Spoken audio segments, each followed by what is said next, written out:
بسم اللہ الرحمن الرحیم۔ سازشی نظریات اور اسلامی فکر کتاب کا یہ دوسرا پارٹ ہے جس کے مصنف ہے سید سعادت اللہ حسینی۔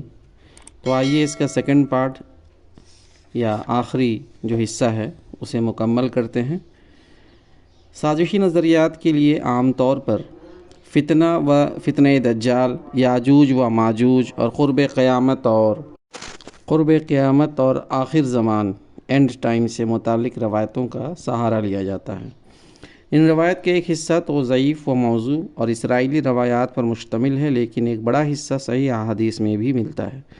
صحیح بخاری، سنن ابن ماجہ اور جامع ترمذی میں کتاب الفتن کے عنوان سے، صحیح مسلم میں کتاب الفتن و اشراط الساعہ کے عنوان سے، اور سنن ابو داؤد میں کتاب الفتن والملاحم، کتاب المہدی اور کتاب الملاحم، ان تین عنوانات کے تحت محدثین اکرام نے قیامت کی علامتوں، آخر زمان کے فتنوں اور دیگر نبوی پیشن گوئیوں سے متعلق احادیث جمع کی ہیں۔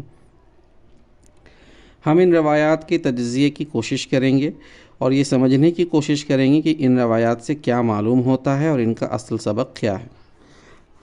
رسول اللہ صلی اللہ علیہ وسلم نے قیامت کی اور قرب قیامت کی متعدد نشانیاں بتائی ہیں۔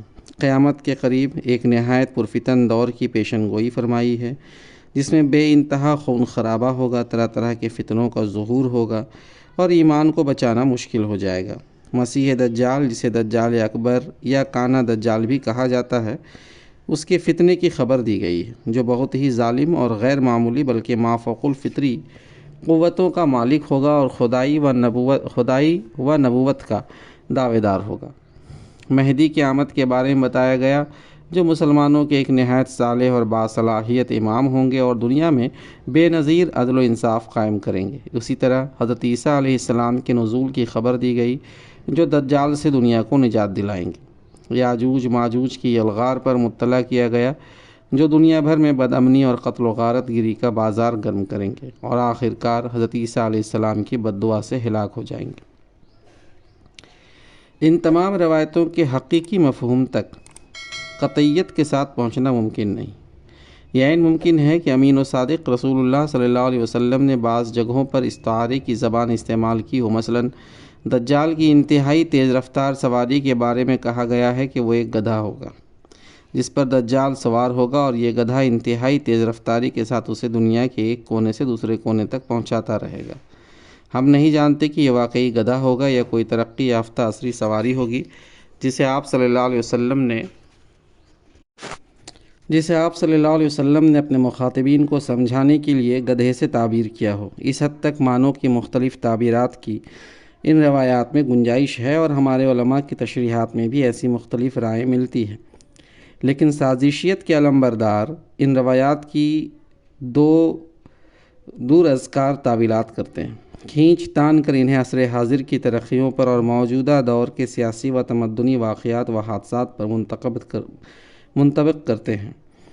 ان کی بنیاد پر اس زمانہ کو آخری زمان یعنی وہ دور فتن قرار دے دیتے ہیں جو قیامت سے بالکل لگا ہوا ہے۔ چونکہ دجال کا کوئی وجود نظر نہیں آتا، اس لیے طرح طرح کی تعویلات سے کسی تمدنی نظام کو، کسی حکومت کو، کسی ٹیکنالوجی کے کسی نظام کو اور اس طرح کی دیگر اجتماعی حیتوں یا غیر مرئی چیزوں کو دجال اکبر قرار دے دیتے ہیں۔ چنانچہ کسی کے نزدیک ٹی وی دجال ہے، تو کسی کے نزدیک کارپوریٹ کمپنیاں، کسی کے نزدیک جدید مغرب کا سیاسی و عسکری مقتدرہ دجال اکبر ہے، تو کسی کے نزدیک پورا میڈیا۔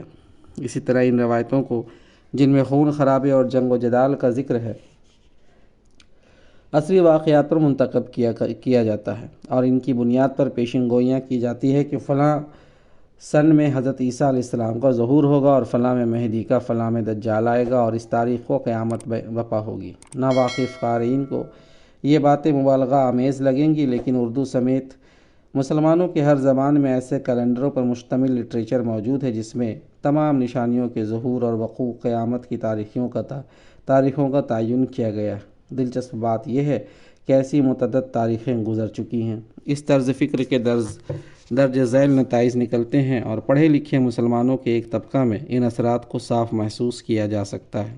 یہ سارے اثرات ہماری اجتماعی زندگی کے لیے کئی پہلوؤں سے نہایت نقصان دہ ہیں، اس لیے ان کا نوٹس لینا ضروری ہے۔ نمبر 1، مسیح دجال کو احادیث میں طرح طرح کی مافوق الفطری قوتوں بلکہ خرق عادت امور کا مالک قرار دیا گیا ہے۔ اس کی سواری اسے آنن فانن دنیا کے ایک کونے سے دوسرے کونے تک پہنچا دے گی۔ وہ مردوں کو زندہ کر دے گا، جب چاہے گا بارش برسائے گا، جب بولے گا تو ساری دنیا سن لے گی، زراعت اور غذائی پیداوار پر اس کو کنٹرول ہوگا وغیرہ۔ ان باتوں کو کھینچ تان کر جدید ٹیکنالوجی کی صلاحیتوں کو ان خوراکی عادت کا مظہر قرار دیا جاتا ہے۔ گویا ان سائنسی ترقیوں کا مقصد دجال کے لیے محیر العقول آلات کار فراہم کرنا ہے۔ چنانچہ ہر نئی ٹیکنالوجی کے بارے میں یہ گمان پیدا کیا جاتا ہے کہ یہ دجال کا ممکنہ فتنہ ہے۔ جب ملک میں پہلی بار ٹرین چلی تھی تو بعض مصنفین نے اسے دجال کا گدھا قرار دیا تھا۔ یہ طرز فکر ٹیکنالوجی کے سلسلے میں شک، بیزاری اور کراہیت کا رویہ پیدا کرتا ہے۔ اگر یہ یقین پیدا ہو جائے کہ انٹرنیٹ کمیونیکیشن ٹیکنالوجی، 4G اور 5G، تیز رفتار جہاز، راکٹ، ایگریکلچرل ٹیکنالوجی، ویکسین اور بایو ٹیکنالوجی وغیرہ سب دجالی فتنے کے آلات کار ہیں، تو کوئی صاحب ایمان کیوں اس فتنہ میں خود کو مبتلا کرے گا؟ ٹیکنالوجی کے نقصان دہ پہلو، ماحولیاتی اثرات، اس کی اخلاقیات، اس کا اسلامی نقطہ نظر وغیرہ ایک الگ موضوع ہے۔ ٹیکنالوجی کا جدید مغربی تصور بلا شبہ کئی پہلوؤں سے اسلامی نقطہ نظر سے نامناسب ہے۔ اس تصور کو ہم پہلے بھی زیر بحث لا چکے ہیں اور آئندہ بھی لاتے رہیں گے۔ یہاں زیر بحث ٹیکنالوجی کو دجالی فتنہ سمجھ کر بالکل مسترد کر دینے کا طرز عمل ہے۔ چنانچہ یہ سوچ سائنس، ٹیکنالوجی اور ٹیکنالوجی کی ترقیوں سے دور کرنے کا سبب بنتی ہے۔ اس وقت ٹیکنالوجی کے اثرات اتنے ہم گیر ہیں کہ اسلامی نشاط ثانیہ کی کوئی اسکیم اس پر مناسب توجہ کے بغیر مکمل نہیں ہو سکتی۔ یہ اہل اسلام کی ذمہ داری ہے کہ وہ ٹیکنالوجی سے متعلق چیلنجوں کا حوصلہ و ہمت، ذہانت و اختراع اور اقدامی کاوشوں کے ساتھ سامنا کرے، لیکن زیر بحث طرز فکر ٹیکنالوجی کے سلسلے میں شک و تردد اور فرار و گریز کے رویے کی افزائش کرتا ہے۔ نمبر 2، بعض روایات میں یہ اشارے بھی ملتے ہیں کہ فتنوں کے دور میں تمدنی زندگی سے دوری اور پہاڑوں اور غاروں میں پناہ زیادہ محفوظ راستہ ہوگا۔ اگر یہ یقین پیدا ہو جائے کہ فتنوں کی شدت کا آخری زمانہ آ لگا ہے، دجال عنقریب نمودار ہونے والا ہے اور قیامت قریب آ چکی ہے، تو جد و جہد اور کوشش و محنت کا داعیہ باقی نہیں رہتا۔ نہ صرف ٹیکنالوجی اور سائنسی ترقیوں سے بلکہ عام تمدنی زندگی سے بھی بیزاری اور وحشت پیدا ہو جاتی ہے۔ چنانچہ ان نظریات کے علمبرداروں میں اس طرح کی باتوں کی پرزور وکالت بھی ملتی ہے۔ یہ مزاج تمدنی ترقیوں میں رکاوٹ بنتا ہے اور دنیا کی تمدنی ترقیوں میں اسلام اور اہل اسلام کے فعال اور ایجابی کردار کی راہ میں حائل ہوتا ہے۔ سب سے بڑھ کر یہ کہ یہ اسلام کی بنیادی روح کے خلاف ہے۔ اسلام مادہ پرستی کی بھی ضد ہے اور رہبانیت کی بھی۔ وہ اپنے ماننے والوں کو دنیا اور دنیا کے معاملات میں قائدانہ اور ہادیانہ کردار کے لیے تیار کرتا ہے، ترک دنیا اور معاملات دنیا سے فرار کے لیے نہیں۔ نمبر 3، آخری زمانے میں فتنہ و فساد کا خاتمہ اور اسلام کا غلبہ ایک موعود شخصیت یعنی مہدی یا عیسیٰ علیہ السلام کے ہاتھوں سے ہونے کی پیشین گوئی ہے۔ اگر وقت سے پہلے آخر زمان کا یقین پیدا ہو جائے تو ایک عام آدمی کے لیے حق و باطل کی کشمکش میں بھرپور رول ادا کرنے اور عام قوانین فطرت کے مطابق کامیابی حاصل کرنے کا داعیہ باقی نہیں رہتا۔ وہ مستقبل کو صرف پیشین گوئیوں اور خدا کے تکوینی قوانین کی روشنی میں دیکھتا ہے اور اس میں اپنے کسی رول کے معنویت کو سمجھ نہیں پاتا۔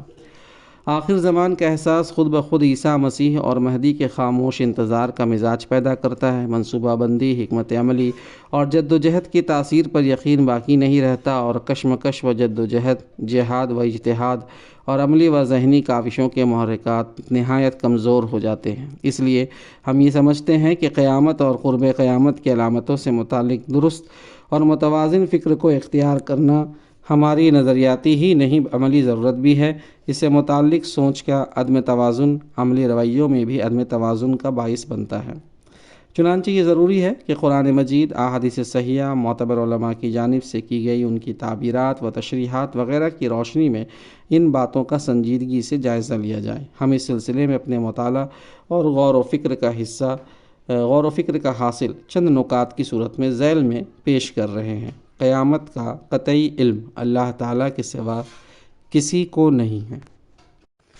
قرآن مجید میں یہ بات کئی جگہ کہی گئی ہے کہ قیامت کب آئے گی، یہ بات صرف اللہ کو معلوم ہے۔ یہ لوگ تم سے پوچھتے ہیں کہ آخر وہ قیامت کی گھڑی کب نازل ہوگی، کہو اس کا علم میرے رب ہی کے پاس ہے، اسے اپنے وقت پر وہی ظاہر کرے گا۔ آسمانوں اور زمین میں وہ بڑا سخت وقت ہوگا، وہ تم پر اچانک آ جائے گا۔ سورہ اعراف آیت نمبر 187۔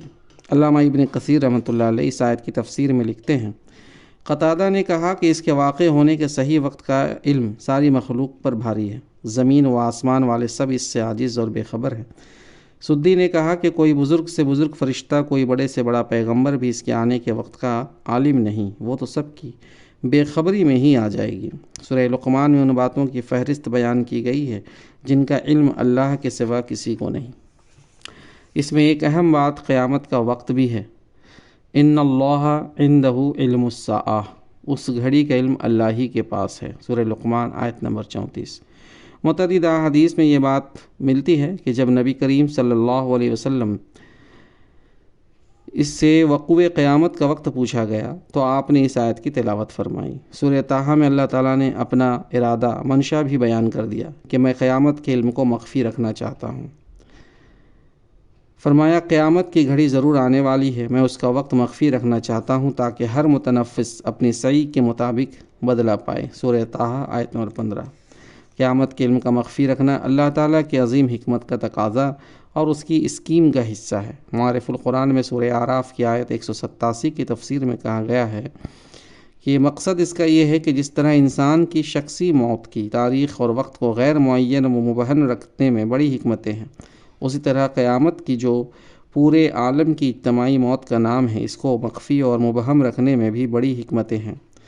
اول تو یہی ہے کہ یقین کرنے والوں کے لیے اس صورت میں زندگی دو بھر اور دنیا کے کام مشکل ہو جائیں گے، اور منکرین کو طویل میعاد سن کر استہزاء و تمسخر کا بہانہ ملے گا اور ان کی سرکشی میں اور اضافہ ہوگا۔ اس لیے بتقاضۂ حکمت اس کی تاریخ کو مبہم رکھا گیا تاکہ لوگ اس کے ہولناک واقعات سے ہمیشہ ڈرتے رہیں، اور یہ ڈر ہی انسان کو جرائم سے باز رکھنے کا سب سے زیادہ مؤثر علاج ہے۔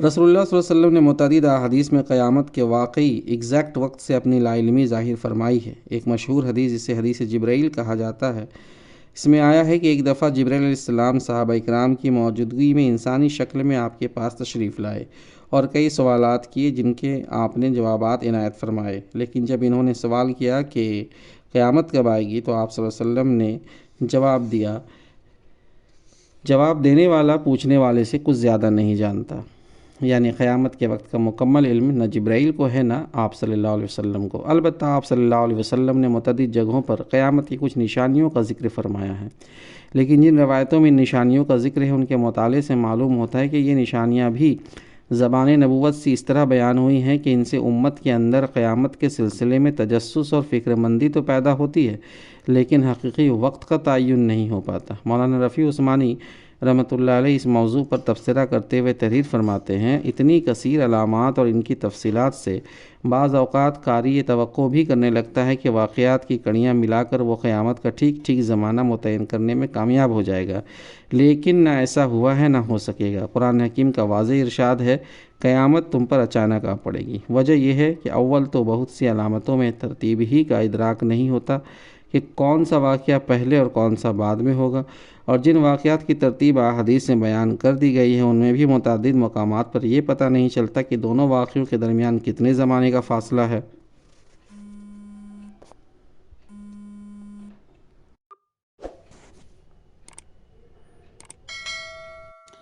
پھر بہت سی احادیث میں ایسا اجمال ہے کہ ان کی مراد یقینی طور پر متعین نہیں ہوتی، حتیٰ کہ بعض مقامات پر پڑھنے والے کو تعارض کا شبہ ہونے لگتا ہے، حالانکہ وہاں اجمال ہے، تعارض نہیں۔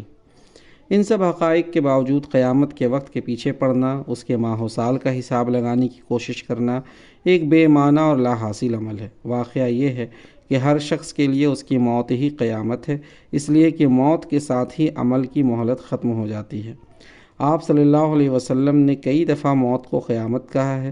نبی صلی اللہ علیہ وسلم کی خدمت میں بدو حاضر ہوتے تھے اور وہ آپ سے سوال کرتے تھے کہ قیامت کب آئے گی، تو آپ ان میں سب سے کم عمر شخص کی طرف اشارہ کر کے فرماتے تھے، اگر یہ بچہ زندہ رہا تو اس کے بڑھاپے سے پہلے تم پر تمہاری قیامت آ جائے گی۔ امام بخاری رحمۃ اللہ علیہ نے اس حدیث کو نقل کرنے کے بعد تبصرہ کیا ہے کہ ہشام نے کہا کہ نبی کریم صلی اللہ علیہ وسلم کی مراد قیامت سے ان کی موت تھی، یعنی اس بچے کے مرنے سے پہلے تم سب مر جاؤ گے اور وہی تمہاری قیامت ہے۔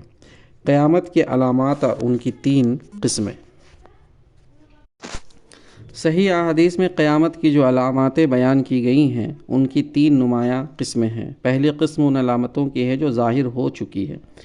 دوسری قسم ان علامتوں کی ہے جو بہت عمومی قسم کی ہیں اور جن کے وقوع کے کسی خاص زمانے کا تعین نہایت مشکل ہے، بلکہ ان میں سے اکثر مختلف زمانوں میں بار بار ظہور پذیر ہوتی رہی ہے۔ رسول اللہ صلی اللہ علیہ وسلم کے بعد مختلف زمانوں میں یہ محسوس کیا جاتا رہا کہ یہ علامتیں ظاہر ہونے لگی ہیں۔ تیسری قسم ان متعین اور نہایت واضح علامتوں کی ہے جو قیامت کے بالکل قریب ظاہر ہوں گی۔ پہلی قسم یعنی وہ علامتیں جو ظاہر ہو چکی ہیں، ان میں پہلی علامت تو رسول اللہ صلی اللہ علیہ وسلم کی وفات ہے، جسے آپ نے قیامت کی نشانی قرار دیا۔ غزوہ تبوک کے موقع پر عوف بن مالک رضی اللہ عنہ کو آپ نے قیامت کی 6 نشانیاں بتائیں اور کہا کہ پہلی نشانی میری موت ہے۔ اس مفہوم کی اور روایات بھی حدیث کی کتابوں میں موجود ہے۔ شق القمر کے واقعہ کو خود قرآن نے قیامت کی نشانی قرار دیا ہے جو پیش آ چکا۔ اقتربت الساعۃ وانشق القمر، قیامت کی گھڑی قریب آ گئی اور چاند پھٹ گیا۔ سورہ قمر آیت نمبر 1۔ آپ صلی اللہ علیہ وسلم نے قرب قیامت سے متعلق علامتوں میں بعض ایسی باتوں کا بھی ذکر فرمایا ہے جو آپ کی وفات کے فوری بعد قریبی زمانے میں واقع ہو چکی ہے۔ مثلا یہ علامت کہ مسلمانوں کی 2 جماعتیں باہم جنگ کریں گے۔ اکثر شارحین حدیث کے نزدیک یہاں جنگ صفین کی طرف اشارہ ہے جو آپ کی وفات کے 27 سال بعد دریائے فرات کے کنارے لڑی گئی تھی۔ یا آپ نے فرمایا کہ نبوت کے جھوٹے مدعیوں کا ظاہر ہونا بھی قیامت کی نشانی ہے۔ ہم سب جانتے ہیں کہ آپ کی وفات کے فوری بعد اس فتنہ کا ظہور شروع ہو گیا تھا اور ہر زمانہ میں ایسے جھوٹے مدعین نبوت پیدا ہوتے رہے۔ ایک جگہ آپ نے فتح بیت المقدس کو بھی قیامت کی نشانی قرار دیا۔ یہ واقعہ 2 بار پیش آ چکا ہے، آپ کی وفات کے 4 سال بعد حضرت عمر رضی اللہ عنہ کے زمانہ میں اور 5ویں صدی کے اواخر میں صلیبیوں کے ہاتھوں سقوط کے بعد 853 ہجری میں سلطان صلاح الدین ایوبی کے ہاتھوں ارض حجاز سے ایک بڑی آگ کے بھڑک اٹھنے کے واقعہ کو نشانی کہا گیا۔ امام نووی رحمۃ اللہ علیہ نے 654 ہجری میں پیش آئے آتش زنی کے ایک بڑے واقعہ کا حوالہ دیتے ہوئے کہا ہے کہ یہ نشانی بھی ظاہر ہو چکی۔ آپ صلی اللہ علیہ وسلم نے یہ بھی فرمایا کہ میں اور قیامت ان 2 کی طرح بھیجے گئے ہیں۔ آپ کی مراد 2 انگلیوں سے تھی۔ شارحین حدیث نے ان باتوں کی تشریح میں یہ بات کہی ہے کہ خاتم النبیین صلی اللہ علیہ وسلم کی بعثت کے بعد اللہ تعالیٰ کے ماہ و سال کے حساب سے قیامت کا وقت کافی قریب آ گیا ہے۔ دنیا کی عمر کا جتنا وقت باقی ہے اس سے کہیں زیادہ گزر چکا ہے۔ اس لیے نبی کریم صلی اللہ علیہ وسلم نے قیامت کے قرب کی خبر دی اور آپ چاہتے تھے کہ آپ کے بعد آپ کی امتی ہمیشہ قیامت کو نہایت قریب سمجھ کر زندگی گزارے۔ فتنوں اور برائیوں کا ظہور۔ دوسری قسم کی علامتیں وہ ہیں جن میں بعض برائیوں اور فتنوں کے ظہور کو قرب قیامت کی علامت قرار دیا گیا ہے۔ ان علامتوں کو علامات صغرا بھی کہا جاتا ہے۔ قیامت کی آخری علامات ظاہر ہونے سے پہلے طرح طرح کے فتنوں کا ظہور ہوگا اور قیامت کے قریب آخر زمان میں یہ فتنے نہایت شدید ہو جائیں گے۔ صحیح احادیث میں آپ صلی اللہ علیہ وسلم نے ان فتنوں کے لیے بہت ہی خوفناک تعبیرات استعمال فرمائی ہیں اور امت کو ان سے خبردار کیا ہے۔ یہ فتنے ظلم اور خون خرابے کی شکل میں بھی ہوں گے، ایمان پر حملوں اور اہل ایمان کے لیے طرح طرح کی دشواریوں کی شکل میں بھی ہوں گے اور برائیوں کے طوفان کی شکل میں بھی۔ مثلا فرمایا کہ علامت قیامت میں سے یہ ہے کہ علم اٹھ جائے گا اور جہل ہی جہل ظاہر ہو جائے گا اور علانیہ شراب پی جائے گی اور زنا پھیل جائے گا۔ قیامت برپا نہیں ہوگی تاوقت کہ بے حیائی اور فحش گوئی عام ہو جائے، قطع رحمی اور پڑوسیوں سے بدسلوکی کا چلن ہو جائے۔ اسی طرح فرمایا قیامت نہیں آئے گی یہاں تک کہ میری امت کے قبائل مشرکوں سے جا ملیں گے اور بتوں کی پوجا کرنے لگیں گے۔ یہ برائیاں کم و بیش ہر زمانہ میں ہی رہی ہے، عام ہو جانے یا ان کے پھیل جانے کا کوئی واضح پیمانہ نہیں ہے۔ تاریخ میں متعدد بار اس طرح کی برائیوں، ظلم، قتل و غارت گری، فتنہ و فساد اور فواحش و منکرات کی نہایت تیز لہریں آئیں۔ ہم نہیں جانتے کہ اس طرح کی لہریں اور ان پر مبنی ادوار کتنی بار قیامت تک آئیں گی۔ میں ان برائیوں کو دیکھنے سے یہ احساس ہونا چاہیے کہ ان کی کثرت قیامت کا سبب بن سکتی ہے اور ان تنبیہات کا مقصد یہی معلوم ہوتا ہے کہ ان برائیوں کی شاعت شناعت بیان کی جائے کہ یہ برائیاں اللہ کے غضب کو دعوت دینے والی ہیں۔ ان کا عام ہو جانا دنیا کے خاتمے اور قیامت کے قرب کی نشانی ہے۔ ایک انسان کے لیے بیماری یا حادثہ موت کی علامت ہوتا ہے، لیکن ہر انسان کی زندگی میں متعدد بار بیماریاں اور حادثات پیش آتے رہتے ہیں جو اللہ کی جانب سے تنبیہ اور موت کی تذکیر ہوتے ہیں، یہاں تک کہ کسی وقت اچانک آخری بیماری یا حادثہ اسے موت سے ہمکنار کر دیتا ہے۔ اسی طرح اس عالم انسانیت کی زندگی میں یہ فتنے اور علامات صغرا انسانوں کی تنبیہ کے لیے بار بار نمودار ہوتی رہیں گی۔ ایک حدیث میں یہ اشارہ بھی ملتا ہے کہ فتنوں کی ہر اگلی لہر پچھلی لہر سے زیادہ شدید تر ہوگی۔ تم پر جو دور بھی آتا ہے تو اس کے بعد آنے والا دور اس سے بھی برا ہوگا، یہاں تک کہ تم اپنے رب سے جا ملو۔ یہاں تک کہ کسی وقت قیامت کی آخری علامات اچانک ظہور پذیر ہو جائیں گی۔ اگر کسی طرح کی علامات صغرا کا ظہور ہو رہا ہے تو نہ یہ بات یقینی طور پر کہی جا سکتی ہے کہ یہ آخری دور ہے، اور نہ یہ کہا جا سکتا ہے کہ آخری دور نہیں ہے۔ اس طرح کی قیاس آرائیوں کے لیے نہ کوئی ٹھوس بنیاد ہمارے پاس موجود ہے اور نہ ان کی کوئی ضرورت ہی ہمیں لاحق ہے۔ ہم اپنی ذمہ داریوں کے لیے جواب دہ ہیں اور ہر طرح کے فتنوں سے خود کو بچانے کی کوششوں کے مکلف ہیں۔ یہ کام ہم کو ہر حالت میں کرتے رہنا چاہیے۔ یاجوج ماجوج کے ظہور وغیرہ جیسی باتوں کو متعین علامت سمجھا جا سکتا ہے، لیکن ایک خیال یہ بھی ہے کہ یہ واقعات کا ایک لمبا سلسلہ ہے جو کئی سو برسوں پر محیط ہے، اور اس کا آغاز بھی صدیوں پہلے ہو چکا ہے۔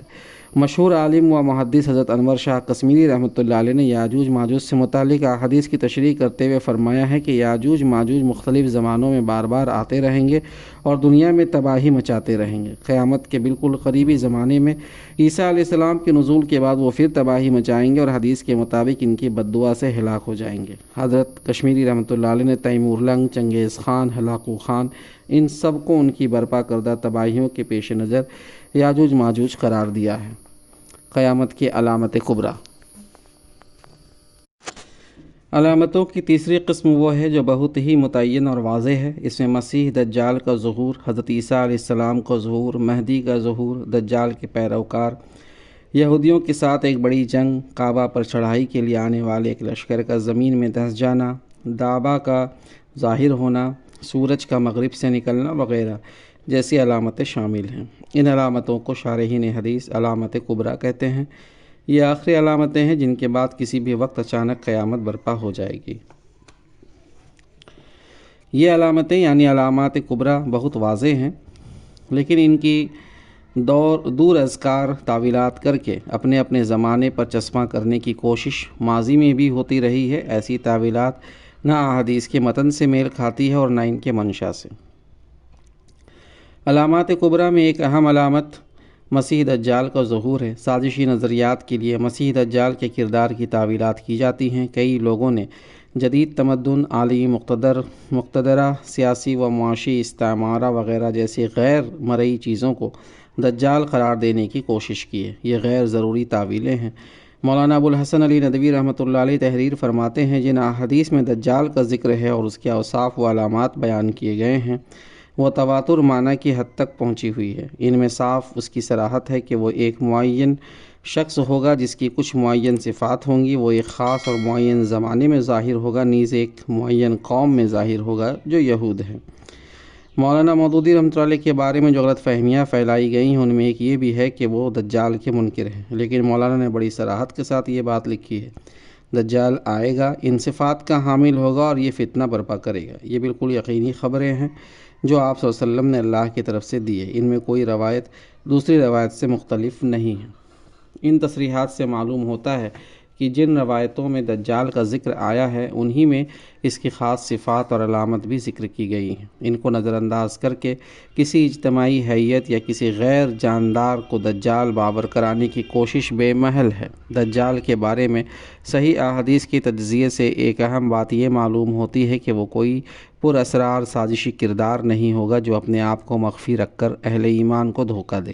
اس لیے اس کے سلسلے میں قیاس آرائیوں اور وہم و گمان کی ضرورت نہیں ہے۔ وہ جب بھی ظاہر ہوگا اپنی مکمل شناخت کے ساتھ ظاہر ہوگا۔ احادیث میں جو واضح علامتیں ہم کو ملتی ہے ان میں اس کے زندہ وجود ہونے، خوراک کے حامل ہونے اور رسالت و خدائی کے دعوے دار ہونے کے علاوہ ایک اہم علامت یہ بیان ہوئی ہے کہ اس کی دونوں آنکھوں کے بیچ میں کافر لکھا ہوگا۔ جس کو ہر مومن پڑھ لے گا، خواہ لکھنا جانتا ہو یا نہ جانتا ہو، یعنی اس کا کفر کا علم بردار ہونا بالکل واضح اور اعلانیہ ہوگا، اور کسی مومن کو اس معاملے میں کوئی دھوکہ نہیں ہوگا۔ اسی طرح جدید ٹیکنالوجی کی ترقیوں کو دجال اور دجالی فتنہ سمجھنا بھی ایک غلط نقطۂ نظر ہے۔ اس مسئلہ پر مولانا مناظر حسن گیلانی رحمۃ اللہ علیہ کا تبصرہ بڑا اہم ہے۔ فرماتے ہیں، قوانین قدرت پر غیر معمولی اقتدار بجائے خود ایسی چیز نہیں ہے جو آدمی کو دجال بنا دے، بلکہ قرآنی تعلیم کی رو سے تو قدرت کے قوانین سے استفادہ نسل انسانی کے مقام خلافت کا عام اقتضا ہے۔ آدم علیہ السلام کو اسماء کا جو علم بخشا گیا تھا، اسی اجمالی علم کی یہ تفسیر ہے۔ علامہ انور شاہ کشمیری رحمۃ اللہ علیہ کے شاگرد رشید مولانا بدر عالم مہاجر مدنی رحمۃ اللہ علیہ نے اس موضوع پر روشنی ڈالتے ہوئے بڑی اہم بات کہی ہے۔ ہمارے زمانے میں مادی ترقیات خواہ کتنی بھی ہو جائے، وہ سب مادی قوانین کے تحت ہے۔ ان کو دجالی فتنہ سمجھنا بالکل بے محل بلکہ خلاف واقعہ بات ہے۔ اس میں شبہ نہیں کہ موجودہ زمانے میں جو ایجادات سامنے آ رہی ہیں وہ عجیب سے عجیب تر ہیں، لیکن موجودہ دنیا کے ترقی یافتہ قومیں سبھی اس میں شریک ہیں، اس لیے بھی ان میں سے کسی کو دجالی فتنہ قرار دینا قبل از وقت ہے، بلکہ ان کو اس کے مقدمات میں شمار کرنا بھی صحیح نہیں ہے۔ اس کا مقدمہ دینی جہل، ضعف ایمان اور طغیانی طاقتوں کا ہم مگیر اقتدار ہے۔ مولانا مناظر حسن گیلانی رحمۃ اللہ علیہ نے جدید مغربی تہذیب و تمدن کو دجال اکبر قرار دینے کو زود فکری اور زود بیانی کا عرضہ قرار دیا ہے، لیکن یہ بات بھی فرمائی ہے کہ مغرب کا جدید تمدن بظاہر ایسا معلوم ہوتا ہے کہ المسیح الدجال کے خروج کی زمین تیار کر رہا ہے۔ صحیح اور صاف جچی تلی بات، جس میں خواہ مخواہ نبوت کے الفاظ میں کھینچ تان اور کیک تعویلوں کی ضرورت نہیں ہوتی، یہی ہے کہ مسیح دجال کے خروج کا دعویٰ تو قبل از وقت ہے، مگر مسیح دجال جس فتنے میں دنیا کو مبتلا کرے گا، اس فتنے کے ظہور کی ابتدا کسی نہ کسی رنگ میں مان لینا چاہیے کہ ہو چکی ہے۔ مولانا ابوالحسن علی ندوی رحمۃ اللہ علیہ نے بھی یہی خیال ظاہر فرمایا ہے۔ ان کے مختصر کتاب معرکہ ایمان و مادیت اس موضوع پر بڑی چشم کشا کتاب ہے۔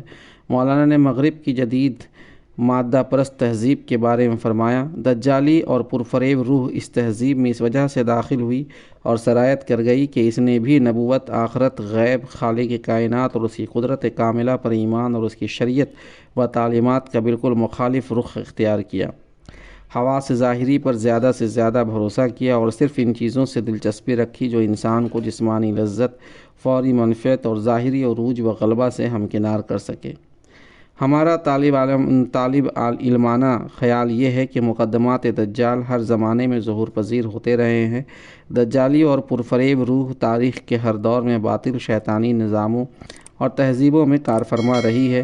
اسلامی تاریخ میں اس سے پہلے بھی متعدد مرتبہ پیش آمدہ واقعات کو مقدمات دجال سمجھا گیا ہے۔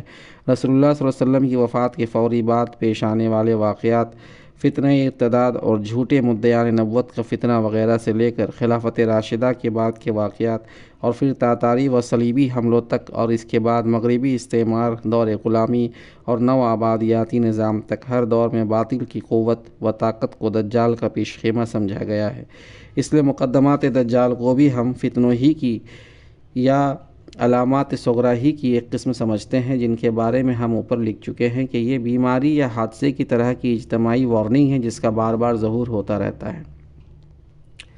کوئی وارننگ آخری وارننگ ہو بھی سکتی ہے اور نہیں بھی ہو سکتی۔ جدید مغربی تہذیب اور موجودہ دور کے سیاسی و عسکری فتنے ظہور دجال کا پیش خیمہ ہو بھی سکتے ہیں، اور یہ بھی ہو سکتا ہے کہ اللہ کی تنبیہات کے سلسلے کا ایک حصہ ہو اور آئندہ اور کئی ادوار فتنوں کی لہریں اور تاریخ کے اتار چڑھاؤ پیش آنے والے ہوں۔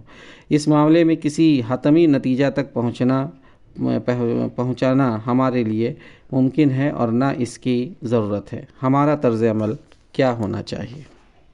اوپر کے مباحث سے یہ معلوم ہوتا ہے کہ نبی آخر الزماں صلی اللہ علیہ وسلم کی بعثت کے ساتھ ہی آخر زمان کا آغاز ہو چکا ہے اور فتنے وقتاً فوقتاً سر ابھارتے رہتے ہیں۔ وہ علامتیں جن کا تعلق فتنوں سے ہیں، ان کے سلسلے میں مسلسل اللہ سے دعا کرتے رہنا چاہیے، اس کی پناہ مانگنی چاہیے اور ان فتنوں سے بچنے کی تدابیر اختیار کرنی چاہیے۔ یہ تعلیم بھی ہم کو صحیح احادیث میں تاکید کے ساتھ ملتی ہے، خاص طور پر فتنہ دجال سے حفاظت کی دعا رسول اللہ صلی اللہ علیہ وسلم نے سکھائی ہے، اس کا اہتمام کرنا چاہیے، اور جو فتنے بھی برپا ہوتے رہے ہیں ان کے سلسلے میں اس بحث میں پڑے بغیر کہ یہ آخری دور کے فتنے ہیں یا فتنوں کے سلسلے کا حصہ ہے، ہمیں فتنوں کا حوصلہ و ہمت اور مومنانہ استقامت کے ساتھ مقابلہ کرنا چاہیے۔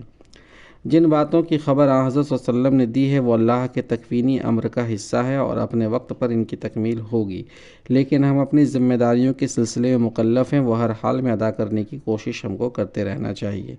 فتنہ دجال سمیت تمام فتنوں سے بچنے کی عملی تدابیر کیا ہیں؟ صحیح احادیث میں ان کے سلسلے میں بھی رہنمائی ملتی ہے۔ رسول اللہ صلی اللہ علیہ وسلم نے فتنہ دجال سے بچنے کے لیے سورہ کہف کی تلاوت کی ہدایت فرمائی۔ ایک روایت میں ابتدائی 10 آیتوں کا اور ایک میں آخری 10 آیتوں کا ذکر ہے۔ کئی علماء نے سورہ کہف پر اس مقصد سے غور کرنے کی کوشش کی ہے کہ اس میں فتنہ دجال سے بچنے کے سلسلے میں کیا اشارات پائے جاتے ہیں۔ اس میں جو اشارات ہیں وہ بھی انہی صفات و کاموں میں سے متعلق ہے جو ایک مسلمان سے ہر زمانے میں مطلوب ہے۔ اس لیے چاہیے کہ سورہ کہف کو بنیاد بنائیں یا قرآن و حدیث کی عام تعلیمات کو۔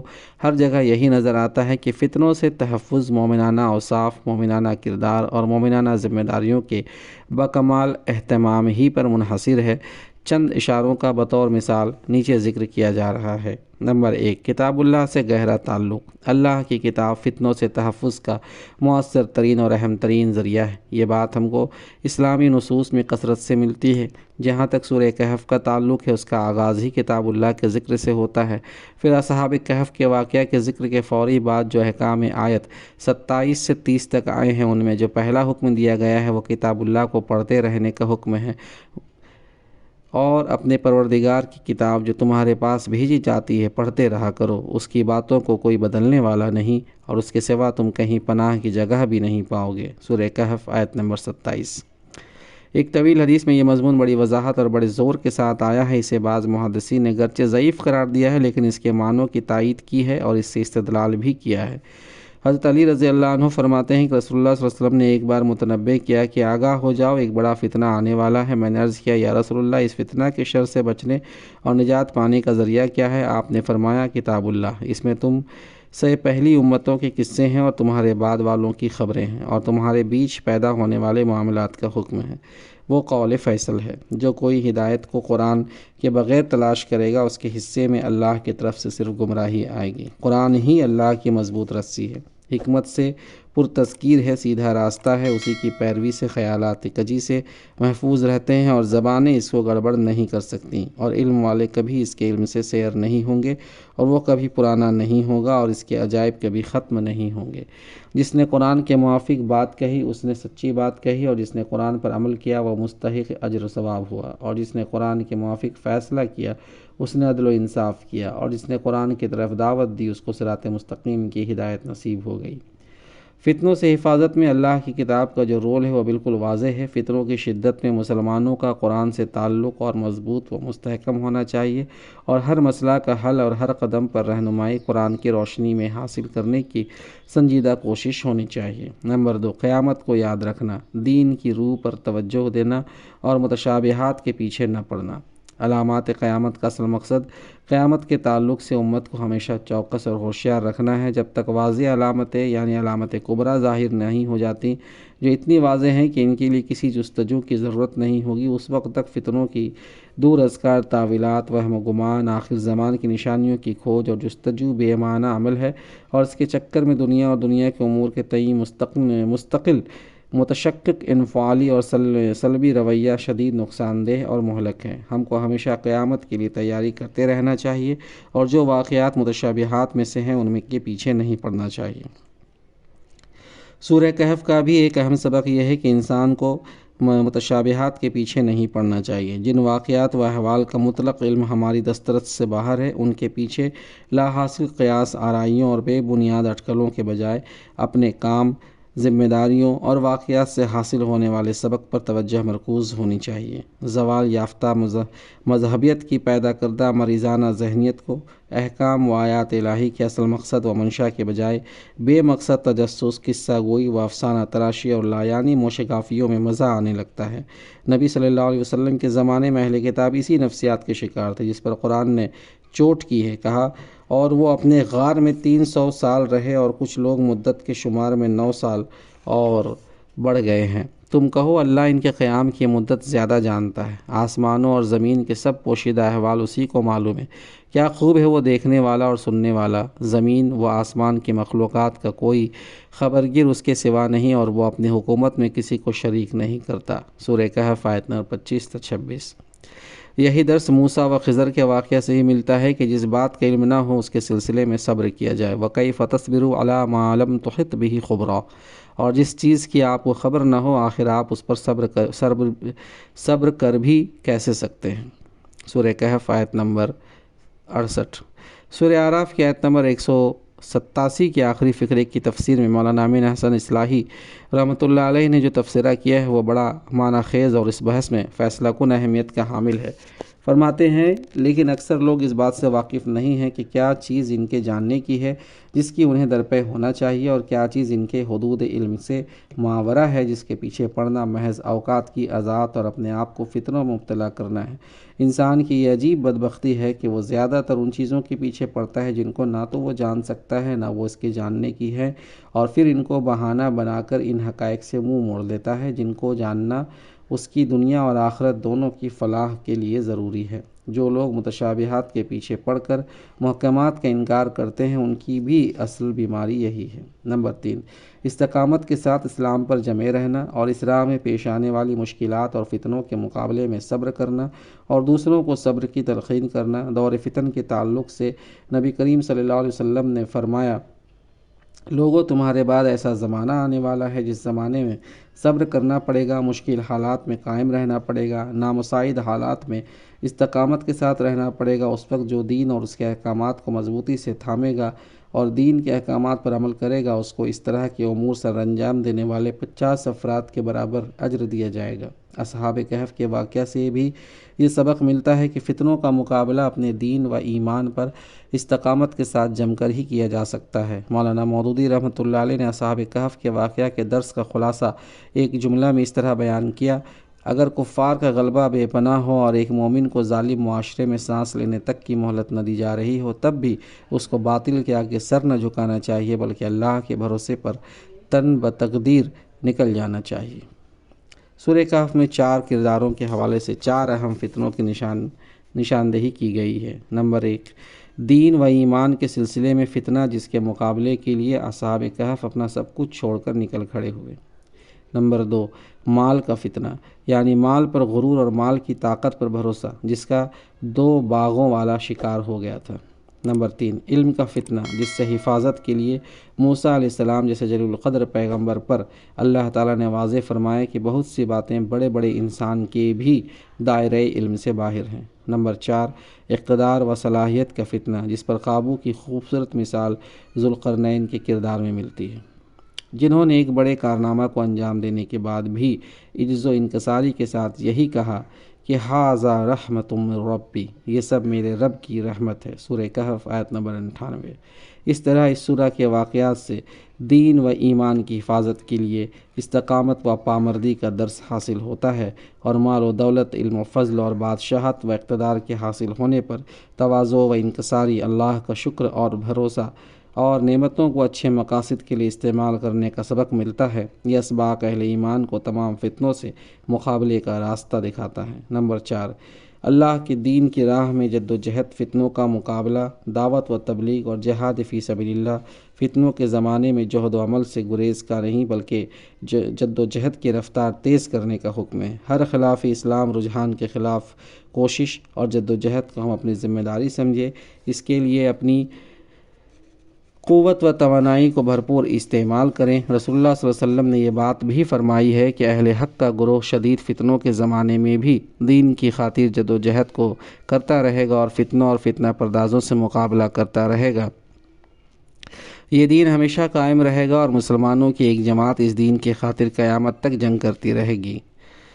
فتنوں ہی کے تناظر میں آپ صلی اللہ علیہ وسلم نے یہ ہدایت بھی فرمائی ہے کہ امر بالمعروف و نہی عن المنکر کا کام ان حالات میں اہل ایمان کو استقامت کے ساتھ کرتے رہنا چاہیے، اور یہ کہ گناہوں پر خاموشی گناہوں میں شامل ہونے کے مترادف ہے۔ جو شخص ان گناہوں کو دیکھے اور ان سے نفرت کرتے ہوئے اس کے ارتکاب سے دوسروں کو روکے اور انہیں ببانگ دہل رد کرے تو اس کو گناہ سے دور رہنے والوں میں لکھا جائے گا، اور جو شخص گناہ سے دور رہا مگر نہ اس سے نفرت کرتا ہے اور نہ اعلانیہ اس کو رد کرتا ہے، گویا خاموشی اس کی رضامندی ہے، لہٰذا اس کی مثال گناہ نہ کر کے بھی ایسی ہے جیسے وہ گناہگاروں کے ساتھ گناہ میں شریک ہو۔ واضح رہے کہ امام ابو داؤد نے یہ حدیث کتاب اللحم کے تحت بیان کیا ہے، جس میں قیامت کی نشانیوں اور برپا ہونے والے فتنوں سے متعلق احادیث جمع کی گئی ہے۔ اصحاب کہف کے واقعہ کے ذکر کے بعد بھی یہی ہدایت دی گئی ہے کہ لوگوں کی خوشی و ناراضی کی پرواہ کیے بغیر دعوت حق کا کام کرتے رہے اور اعلان کر دو کہ یہ سراسر برحق قرآن تمہارے رب کی طرف سے ہے، اب جو چاہے ایمان لائے اور جو چاہے کفر کرے۔ سورہ کہف آیت نمبر 29۔ باطل قوتوں سے مقابلہ کے لیے یہ بھی ضروری ہے کہ انتہائی ترقی یافتہ وسائل اہل حق کے پاس ہوں، اس کا بھی واضح حکم قرآن نے دیا ہے۔ فرمایا قرآن نے دیا ہے وَأَعِدُّوا لَهُم مَّا اسْتَطَعْتُم مِّن قُوَّةٍ سورہ انفال۔ ٹیکنالوجی اور جدید دور کی کشمکش کے وسائل کی کو دجالی جال سمجھ کر نظر انداز نہیں کرنا ہے، بلکہ ان پر قدرت حاصل کرنی ہے اور ایجاد و اختراع کے ذریعے بہتر وسائل کے حصول میں اپنا رول ادا کرنا ہے۔ ذوالقرنین کے واقعہ سے بھی یہی سبق ملتا ہے کہ ظالم و جابر اور خونخوار قوتوں سے بچاؤ کے لیے تمام ممکنہ تدبیریں اختیار کی جائیں، سارے ممکنہ وسائل استعمال کیے جائیں، ایجاد و اختراع کی صلاحیتوں کو بھرپور طریقے سے روبکار لایا جائے، انوکھے حل ڈھونڈے جائیں، اپنی قوت و صلاحیت کا پورا استعمال کیا جائے اور اس کے بعد اللہ پر بھروسہ رکھا جائے۔ فتنوں کے ذکر کے ساتھ ہی لوگ ان احادیث کا تذکرہ شروع کر دیتے ہیں جن میں جنگل اور غاروں میں پناہ لینے کی بات کہی گئی ہے۔